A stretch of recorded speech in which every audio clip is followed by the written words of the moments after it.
This is where everything started. This is where they wrote the Constitution. It is where the Declaration of Independence was signed and adopted. Our whole country is based on what went on in that building.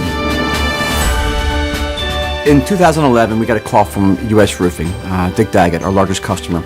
He had a project that he needed some help on. It happened to be Independence Hall, which for us, born and raised in Philadelphia, is an extreme honor to be involved in something like that. So when you hear those words mentioned, you must rise to the occasion, as they say. I understood that it was a chance of a lifetime, and it was something that I wouldn't have passed up. If you could re-roof any building in this country, I don't know that there's another building you would want to touch. Independence Hall was undergoing a whole makeover, as you could say. It was really starting to weather pretty badly. They were peeling away layers of paint. They redid all the woodwork. They redid the clocks. They were taking all the ornamental designs off the building and redoing them, but matching up to what was originally on the building.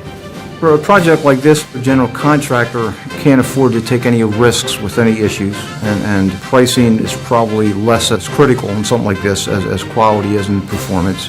The entire building was scaffolded, and first time down there, I climbed the scaffolding up to the top, and we're holding on to the lightning rod at Independence Hall. It was really kind of neat because you have a beautiful view of the city, and I don't expect to ever be there again.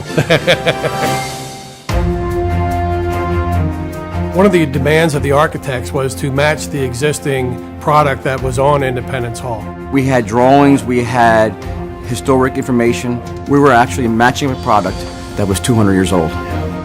It is detective work. I mean, a lot of people just think it's brown wood. It's not the case. We had to find a 36-inch heavy hand split for the spire at the very top. So this project involved, not just us, but manufacturers, mills throughout the country. And we had to locate some trees in the state of Washington that could be harvested because most of our old growth trees in the states are protected.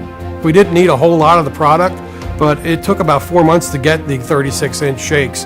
What we bought was some special stuff. Kerry is the point guy when it comes to wood shakes. I noticed when I got into the industry that there weren't many people that knew what they were talking about in some of these higher-end products, and I took it on my own to try to learn and be better at it. He is an expert because he's been doing it for so many years, knows the product, knows the players, knows the manufacturers, knows the mills. The best thing he did for me is get me zeroed in on what specifically we thought we needed. He had faith in me. He trusted my decisions and that I would do the right job for him. We have a good group of guys that work here, and I think they all had a sense of this is something special. This wasn't an everyday cedar roof that we normally would do. They knew what was going on, and they stepped it up and did the right job. To me, it's a trust thing. We can't afford mistakes. Really, it's basic stuff. Have it and get it there. Just do what you promise you're going to do. These guys will run a paintbrush over to us if I need it. They make my job easier. It would be a nightmare without them. I'm proud to say I was even involved in this thing. I feel a huge sense of pride, and I've got pictures in my office. I've shown all these articles to my kids, and it means a lot to me. In our business, there's very few times you have the opportunity to be involved in a project where you can actually give back to your country. To be from Philadelphia, to have the opportunity to work on something so historic, to restore this building back to its original form was a challenge, but also an honor.